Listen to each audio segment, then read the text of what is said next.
Ladies and gentlemen,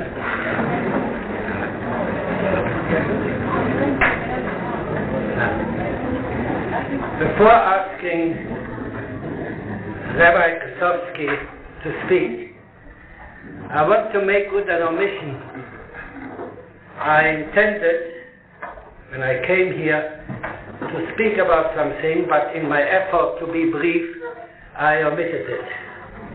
As this evening is completely devoted to the personality of Rabbi and the personalities of Rabbi and Mrs. Kossowsky, I think it is only right to mention that Rabbi Kossowsky is the great son of that great father, the Gadol Israel, Rabbi Yitzchok Kossowsky, Zecher Tzadik Livracha.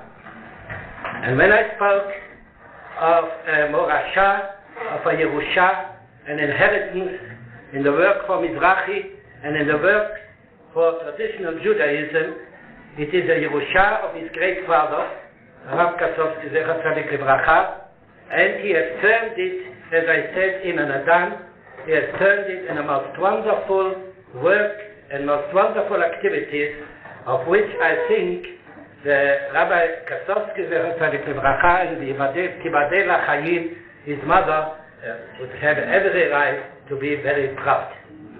And now I want to ask Rabbi Kossowsky to address us.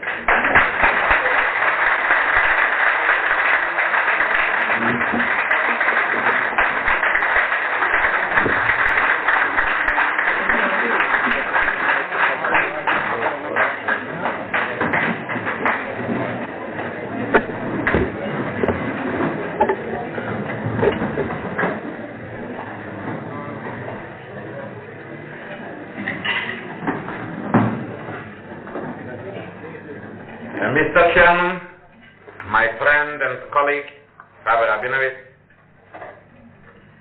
Mr. Cooper,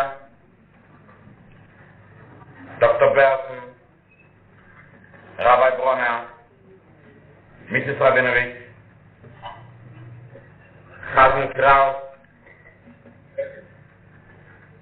Howard Glazer,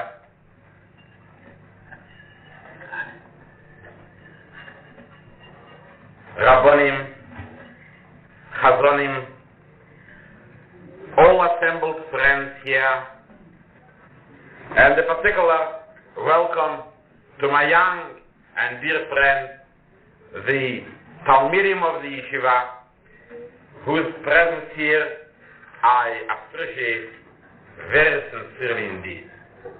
My dear friends, I am truly overwhelmed by the warmth of the welcome, by its sincerity, which we have met with here tonight.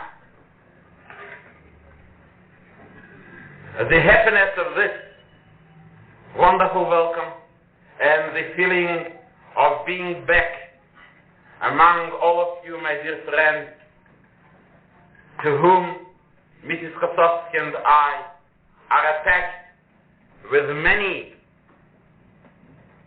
deep-rooted sentiments. The pleasure of that makes me even forgive you, my dear friends, the speakers, all the exaggerated shvochim which you have showered so lavishly and generously upon Mrs. Kossowsky and myself. In such a simcha, all sins are forgiven, and even that. And as I have been listening to you, speaker after speaker, I was thinking to myself, who was in America? You or I? It seems that you have been there and come from there and learned the American tricks of making everything so sound, so sensational, and so great and stupendous and so on. Anyhow, let us forget about it in the pleasure of listening, and let us welcome one another as we are doing, heartily and with a real and true affection. to one another. We are very happy indeed to be here, and Baruch Hashem that we find ourselves back in our home, in our place, in our community, and among our dear friends.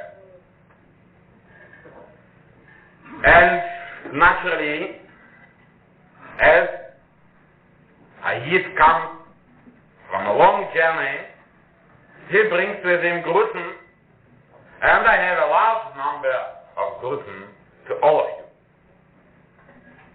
Firstly, I'm sure you will be happy to receive a greet from Rivkale, whom most of you, and perhaps all of you, have known from her early childhood, and you'll be happy to know that Baruch Hashem, she is very happily settled and married in the United States to a young man who deserves of a person like Rivka. Now that he is my son, it is naturally presumptuous for me to speak of his praises, but I can only assure you that both Mrs. Kossowsky and I and my mother, Rosanne Gesund, are very happy indeed to know that we have entrusted our daughter in such good and reliable and worthy hands. And we hope to God that we shall continue, and you with us, my friends, will continue to hear from them the good and happy news and Surah David that parents and friends wish themselves to hear from those whom they love and to whom they are devoted.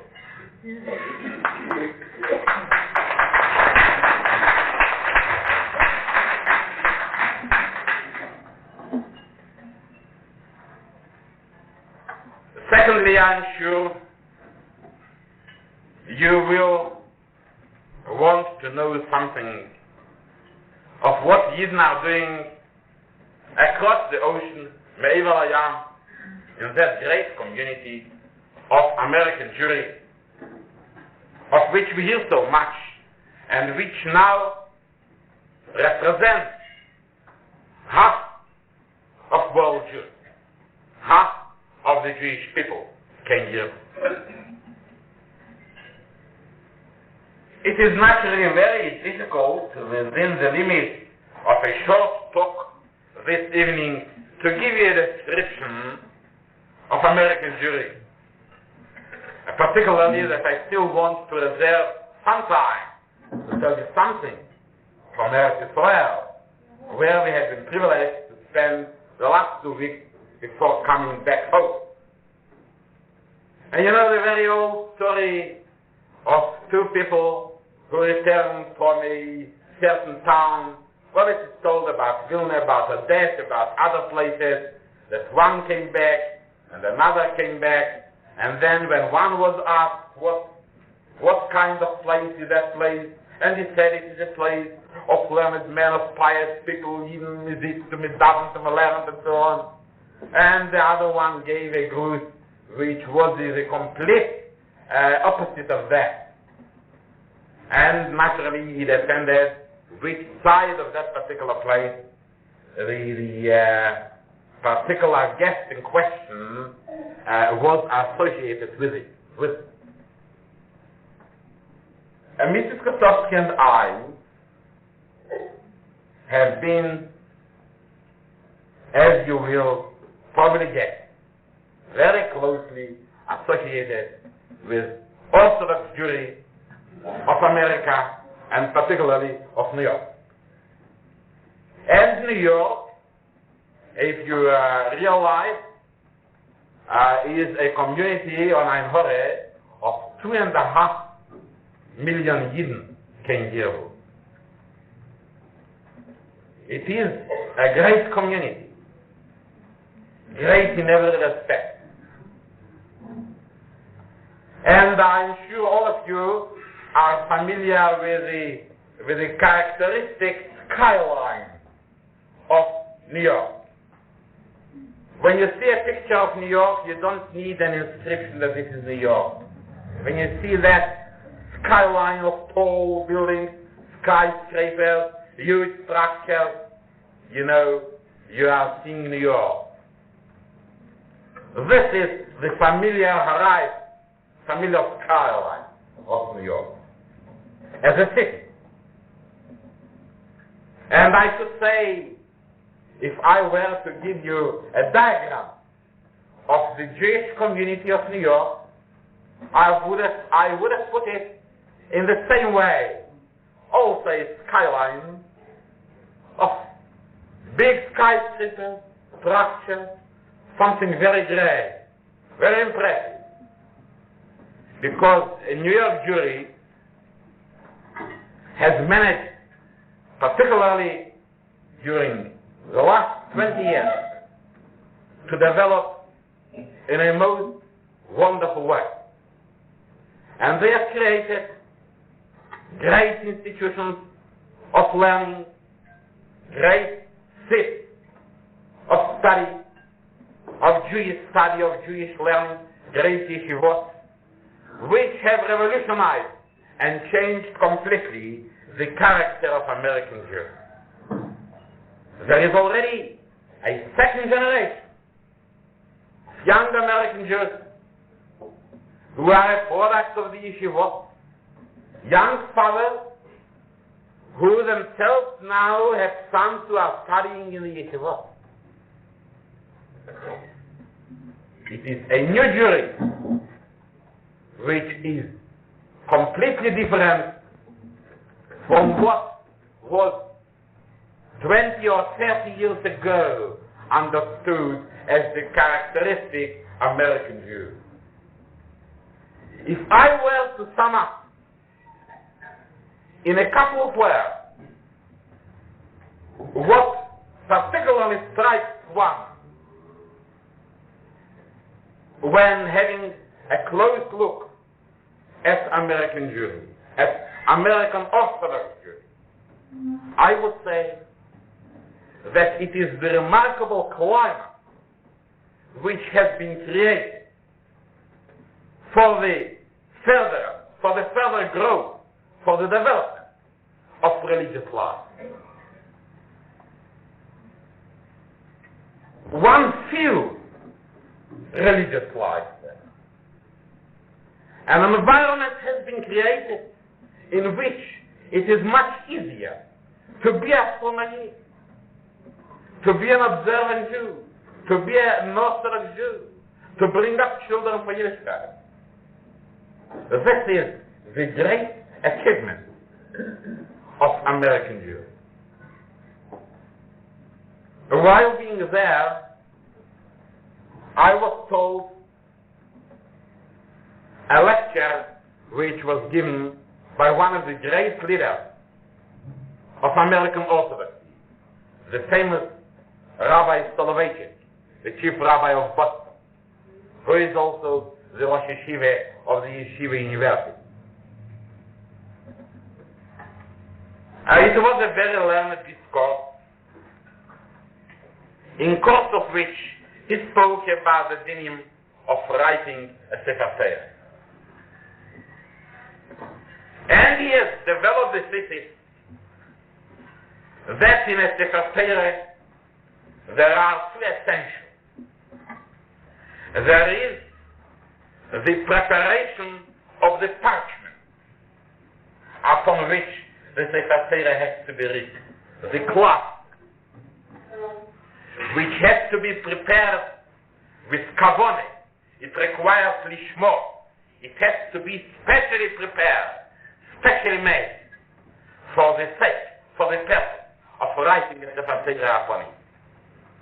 And then comes the law, the second essential of writing the Torah, of inscribing the 18, the letters that combine together to represent and to convey the Word of God, the holy law of the Torah. And he went on to say that a Yid, a Jew, is analogous to a Sefer Torah. He supported it by many quotations, by very learned citations from Gemara, from the Midrash. A Yid is a Sefer Torah. And therefore, a Yid oath requires those two essentials. It requires the ibud lishmo, the preparation for the sake of being a Jew. Then there has to be inscribed upon him the atheist, the letter of the Torah. And this preparation of the Jew is the chinuch, the training, the creation of the background, the foundation. And then comes the actual teaching, the actual learning of the word of the Torah. This is a very wonderful illustration of this idea. Our concept of learning, of chinuch, consists of these two essentials. It is not enough just to take a young Jew and put a book in front of him and teach him what is written in the book. This is very important. Knowledge is very important. But it is the knowledge presupposes something else. There has to be created that reka, as it is called in Hebrew, that background, that foundation, that preparation, the environment and the climate in which one grows up to receive it, to love it, to cherish it, and to take it as a way of life. And this has been achieved, has been created by American Orthodox Jewry. And this was the most inspiring impression that I took away with me for my visit to the United States. I have visited many of those famous places of learning in New York, which is particularly fortunate to have those great institutions of all shapes. There are various grades. There are differences between one institution and another, but they all combine into a wonderful, harmonious symphony of learning and of Yiddishkeit and of education of a very high standard indeed. I have been in yeshivot, which have as their medium Hebrew, and have been deeply impressed there to see classes conducted in Talmud, even on a very high level in Hebrew. And the whole discussion and discourse and question and answer between pupil and rabbi and examiner, all that carried on in a very good and excellent Hebrew. And when one realized that one was not in Tel Aviv and not in Yerushalayim, but in Europe, one was very impressed indeed. I have also been very happy to visit a few centers of learning in other communities of the United States. I was particularly delighted to visit some of our own Johannesburg boys, ex-Talmidim of our own yeshiva, who are now furthering their studies in another great place of study and learning in the United States, in the Telzer Yeshiva in Cleveland. And if there are the families of those boys here, I'm sure that they will be very happy to know that Mandy Katz and Sigrid Fischer and David Fine, who are studying in Cleveland, are doing very well and look very fit and very well and are happy and satisfied and are indeed finding themselves in an excellent place and will certainly come back to be a source of pleasure and nachas not only to their families, but to the community as a whole, and to the Yeshiva of Johannesburg, where they received their initial grounding and preparation for their career. And the same goes for another of our good young Johannesburg Yeshiva Bahurim, Semi Himmelstein, who is studying in Baltimore, who is also doing excellently well, and from whom also we have very good listening indeed, and who is happy and satisfied, and very delighted indeed to continue on this fine road on which he set himself. And while I mention the boys by their name, let me then also combine with that a group from other young South Africans who are studying in Eretz Israel, although I'll come to Eretz Israel in a few minutes.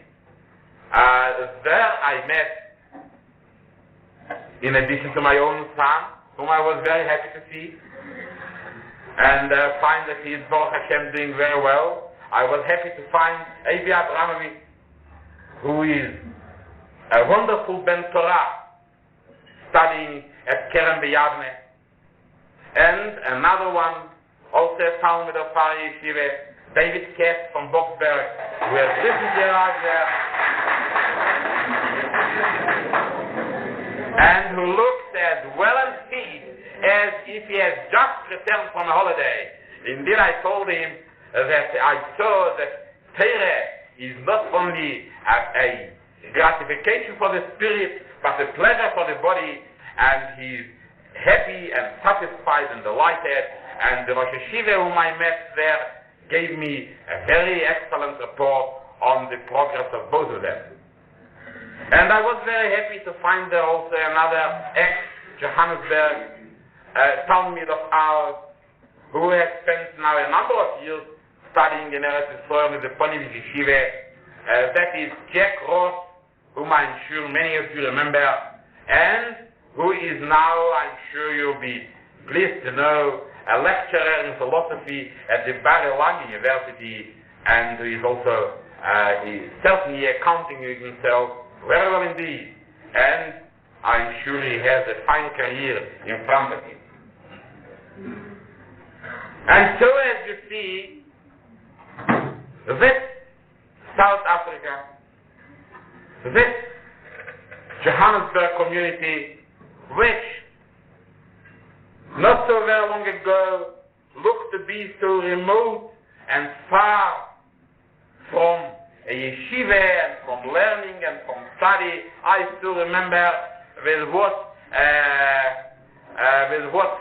mockery the idea of a yeshiva was greeted here years ago when one of our friends muted himself. As you can see now, we are well on the map of the world of learning. We are known, and our boys occupy a fine place in the yeshiva world and are mentioned there with affection and with respect. And to all those of you, my friends, who had a hand in this great work in bringing this transformation about here, and also in connection with that, in furthering the further development and progress of our own yeshiva, to all those of you who had a share and a hand in that, I say, you may well be gratified and satisfied in what you have achieved. And if I had any little share in that, this is to me one of the greatest and deepest gratifications indeed. And in addition to that, naturally, I need hardly add those of our Talmidim who have already come back to this community and who are in our midst now and who are now making their mark on the life of Johannesburg Jewry. And I'm sure that with them too we'll have every reason to be proud and to be pleased and happy. There is a saying that in the Talmud that Divrei Torah, the words of the Torah are compared to a plant. Mani tia para verava, af Divrei Torah parim veravim. Just as the plant multiplies and increases, so the teaching of the Torah, the study of Torah, multiplies and increases. And I explain this, the following. You know the famous rule, the famous maxim of the Talmud, that in Tazveni Yoim, Yoimayim Ezveko, that the Torah says to its students, if you leave me, if you forsake me for a day, then it will be 2 days. It's just like two people when they part and go in opposite directions.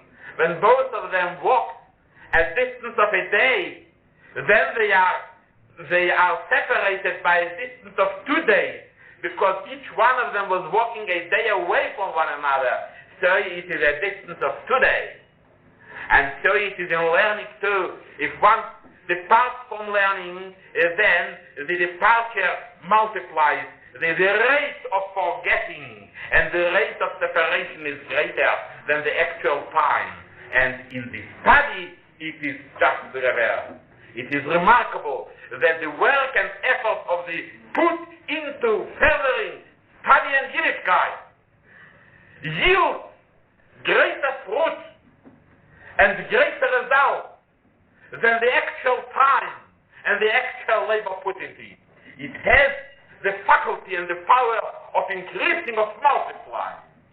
If you put in an hour study into a pupil, into a Talmud, you will find the effect of it much greater than the actual 60 minutes or 40 minutes that you have put in it.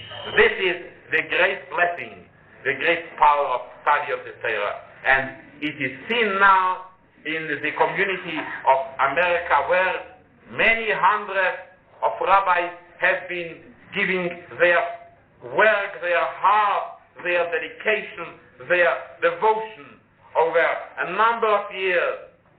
And now the results of it begin to show. And I'm sure that this is a great encouragement to all of us here, to all of us assembled here, to whom the future progress and growth of traditional Judaism and Yiddishkeit is dear.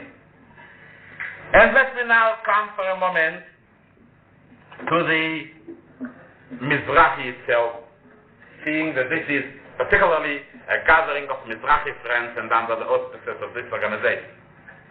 And I have been very happy to be in very close touch with the Mizrahi of the United States. I have attended their national convention. I have addressed them and have listened very attentively to many of their addresses, and have been very impressed by the great work which they are doing there, particularly in the field of enlightenment, in the field of education. They have there their own board of education. In the field of spreading the spirit of Yiddishkeit. It's a great work that they are doing. And I have made arrangements with them, seeing that we are but a small community. The whole of South African Jewry could well accommodate itself in one good street in a fine suburb of New York.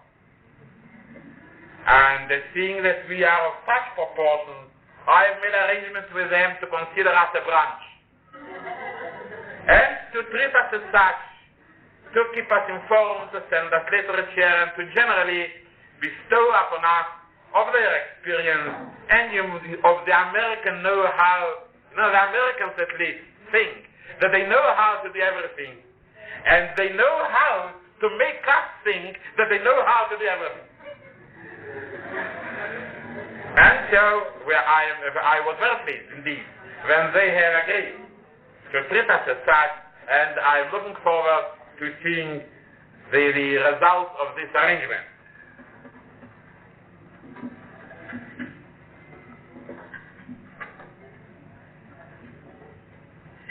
And from there,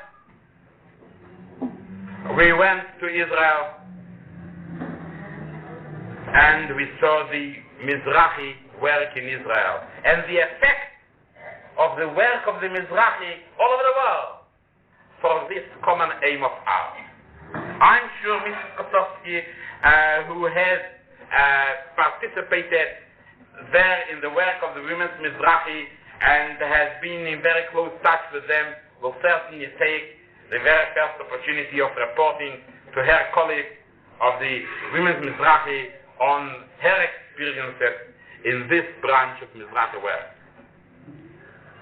But speaking of Mizrahi generally, when one comes to Israel, one there realizes the necessity of all that combined effort, of all this combined work which all of us are doing all over the world for one common aim.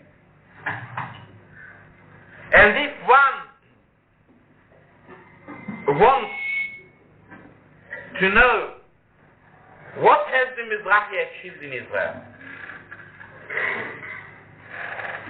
it is proper to measure it by thinking, by visualizing what would have been the picture if the Mizrahi had not been on the scene over so many years that it has been. You know, I've heard a very good interpretation in that spirit on the Posik in Tilim, which all of us know. Luli Hashem shehoyo lonu yoimanu Yisrael. Let Israel say, Luli Hashem shehoyo lonu. Had it not been for the fact that God has been with us. That means, if you want to know what has the Almighty, what has the Rabbi Michel done for Israel, for the Am Yisrael, for Klal Yisrael, for the Jewish people throughout its existence, well, just think, Luli Hashem shehoyo lanu, what would have been the position had it not been for all those wonderful things which He has done for us? And it is the same there. When one comes there to the scene and sees that great spiritual and ideological struggle which goes on there. And I don't want now to spend much time on it. It is a happy and joyous occasion, and these things are not of the very pleasant ones. But it is important to know them, that there is that ideological struggle in Israel which is very acute and very sharp indeed. And you know, to us here in South Africa or in other places like that, when we speak about Yiddishkeit, we always stress the fact that our biggest enemy here is indifference. We find people who are indifferent to Yiddishkeit, and we try to fight them, because we say that indifference is our biggest enemy. We must eradicate indifference, arouse interest. But in Israel, my friends, unfortunately, it is not indifference that is our enemy, but opposition and hostility, and a very determined effort in strong sections to oppose Yiddishkeit. And there are those very many painful cases of coercion, of trying to tear away the young children who come from Orthodox homes and put them in an environment where they very soon become hostile and become antagonistic to Yiddishkeit. And it would have been quite a different picture of life in Israel had it not been for the work of the Mizrahi since its inception, for its continuous and constant vigilance and struggle. You know that even the secular sections in Israel have realized that it is not good to bring up a new generation in that little tiny state of Israel, which is exposed to such colossal cultural pressure from all over the world, to bring them up on a very flimsy and weak foundation of secular Hebrew culture. And they have found that those young men and women of Israel who were brought up in secular school, as soon as they found themselves outside of Israel, have very quickly been torn away and assimilated, and there were very many cases of them even intermarrying and even refusing to go back to Israel. And they have now hastily in Israel introduced what is called the Toda'ah HaYehudit. That is a special teaching of Jewish consciousness in order to teach them something of Judaism of which they know nothing in the secular school in which they find themselves, in which they receive their education. There in Israel, it is either one is in a Beit Sefer Dati, where he receives a religious upbringing and religious education, or one is in a Beit Sefer, which is not Dati, in a secular, and then he knows nothing. And then not only does he know nothing, but he is brought up in a spirit of antagonism. And it is all that the Mizrahi has to fight, and that is the great struggle that goes on there. And when I was on the scene, I saw and admired the great work of the Mizrahi, which is working through very many institutions, educational institutions and cultural institutions, and all the political structure that it has built up over all those years, which is also very necessary for the furtherance of this great aim of ours.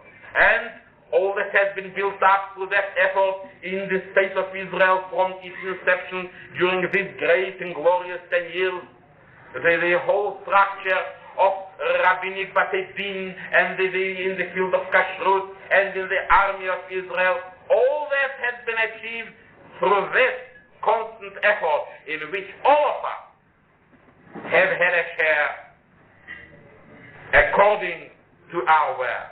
And I am sure that you will be inspired to carry on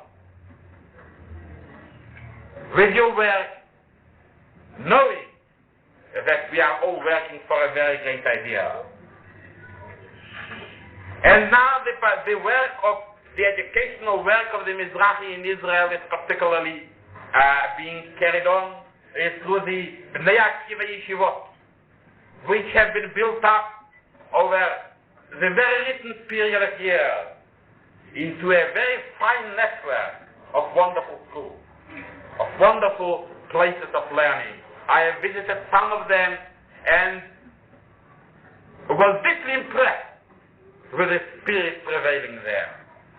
I particularly have before my eyes now that last Ma'ariv service which we done together in the Yeshiva Bnei Akiva, which is called after my late father, to whom you, my dear friend, Mr. Chairman, have paid tribute now, and you, my friend, Mr. Schubert.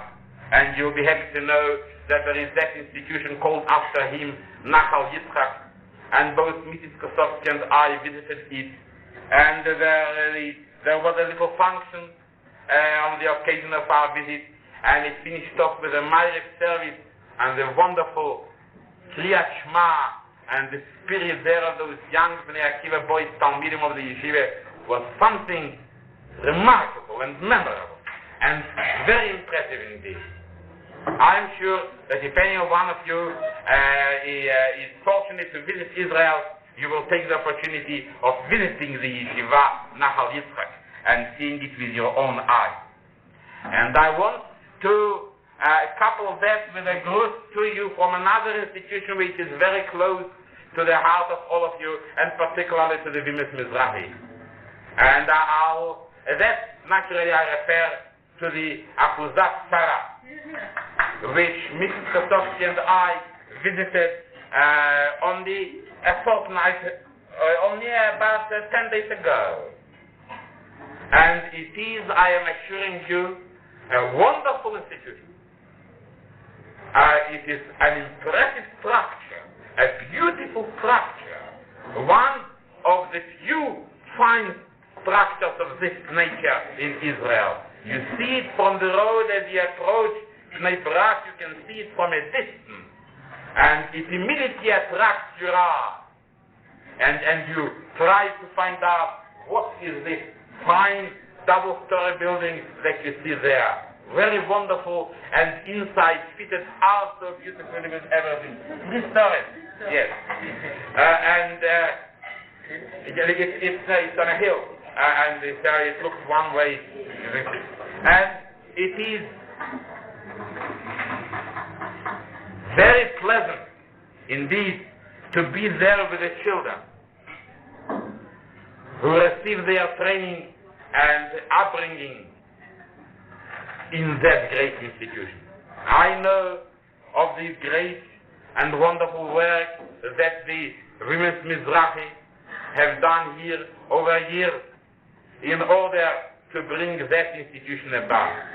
And I'm telling you, ladies of the Women's Mizrahi, that you can indeed be very proud, exceptionally proud of the great achievement.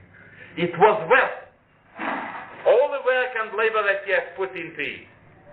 When you will marry to spend a day or an hour in Achudat Kara, you'll feel satisfied that your work has been amply rewarded. It is a great thing that we have created in Israel. And I want, my friends, to conclude by thanking the Mizrahi and Apollo Mizrahi organization for this fine welcome which they have extended to Mrs. Kossowsky and myself. To thank all the communal bodies and organizations which have been so kind to send their representatives to say such generous words about us. And I assure you that it was certainly a great privilege to do whatever little was our good fortune, the fortune of Mrs. Kossowsky and myself, to do for those worthy and great and holy causes for which we have been fortunate to work during the years that we were associated with them. We thank you very much indeed, and let all of us hope that we shall continue to see the further progress and development of Yiddishkeit, the strengthening of Judaism, the growing up of a generation that will be imbued with wholehearted dedication for the study and fulfillment of Yiddishkeit, that will live Yiddishkeit, both here and in Israel, and maybe also be merited to see the growth of Israel and its strengthening. And I just want to finish off as a Lishona Habo B'Yerushalayim by saying to all of you that it is wonderful to be in Israel, that it is wonderful to see the great and remarkable development of the state, and one who has been there a couple of years before and comes now and sees the transformation of the places, how fields have been converted into towns filling with humanity, how industry has grown, how everything is so greatly developed, and we know that Israel is a poor state. It has no money. And mit Gorni, und mit ledige hand, they have brought all that about and created all that Be'ezer Hashem. It fills us with certainty and with hope that we shall continue to see the further development, the further progress, the further growth of the state of Israel, of the Yiddishkeit in Israel, and we shall see the fulfillment of what almost became a posik, but it is not a posik, but it is the motto of the Sisma of the Mizrahi movement, to see the Eretz Israel, La'am Yisrael, Al Pi Torat Yisrael.